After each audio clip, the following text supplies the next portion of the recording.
Assalamualaikum warahmatullahi wabarakatuh. Perkenalkan, nama saya Siti Hunifatul Afifah, NIM 1119133 dari kelas HPID. Di sini saya akan mempresentasikan peradilan pada masa Turki Utsmani, khususnya sejarah Turki Utsmani. Sejarah Turki Utsmani. Nama Turki Utsmani diambil dan dibangsakan kepada Sultan Utsmani, raja pertama Turki Utsmani. Kerajaan atau dinasti Turki Utsmani tidak henti-hentinya berperang dan berijtihad melawan para musuh Islam selama lebih dari 6 abad, yang dipimpin oleh 37 orang sultan dan khalifah silih berganti. Pada masa Turki Utsmani ini merupakan masa yang paling bersejarah bagi simbol kejayaan Islam dalam segi pandang kerajaan dan kekuasaan wilayah. Mereka berhasil menaklukkan Konstantinopel, sementara umat Islam sebelumnya tidak dapat menaklukkannya. Mereka juga berhasil menaklukkan negeri-negeri yang belum pernah diinjak seorang muslim.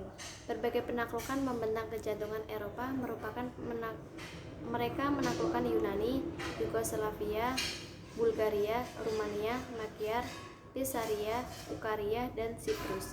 Juga banyak wilayah Rusia, Australia, Polandia, Slovakia, dan Italia. Mereka berhasil pula menaklukkan wilayah Asia kecil lainnya seperti Armenia, Georgia, dan seluruh negeri Kaukasia. Peradaban Islam pada masa dinasti Utsmani. Peran Turki Utsmani dalam perkembangan peradaban Islam tidak membentang dari Asia sampai Eropa dalam rentang waktu yang relatif lama, lebih dari 6 abad. Maka terjadilah interaksi peradaban dengan berbagai wilayah yang berbeda di bawah kekuasaan Turki dan saling mempengaruhi, sehingga peradaban yang lebih kuat banyak memberikan pengaruh terhadap peradaban yang lebih lemah. Kemajuan yang telah dicapai oleh kerajaan Turki Utsmani merupakan bidang kemiliteran. Para pemimpin kerajaan Turki Utsmani adalah orang-orang yang kuat, sehingga kerajaan dapat melakukan ekspansi dengan cepat dan luas. Namun, kerajaan Turki Utsmani mencapai masa keemasannya bukan semata-mata karena keunggulan politik dan pemimpinnya. Akan tetapi, yang terpenting di antaranya adalah keberanian, keterampilan, ketangguhan, dan kekuatan militernya yang sanggup bertempur kapan saja dan di mana saja. Selanjutnya, bidang pemerintahan. Suksesnya ekspansi Turki Utsmani selain karena ketangguhan tentaranya juga dibarengi pula dengan terciptanya jaringan pemerintahan yang teratur. Dalam mengelola wilayah yang luas, para raja-raja Turki Utsmani senantiasa bertindak tegas. Selanjutnya, bidang ilmu pengetahuan. Turki Utsmani merupakan bangsa yang berdarah militer, sehingga lebih banyak memfokuskan kegiatan mereka dalam bidang kemiliteran. Sementara dalam bidang ilmu pengetahuan tidaklah begitu menonjol, karena itulah dalam khazanah intelektual Islam kita tidak menemukan ilmuwan terkemuka dari Turki Utsmani. Selanjutnya, bidang budaya.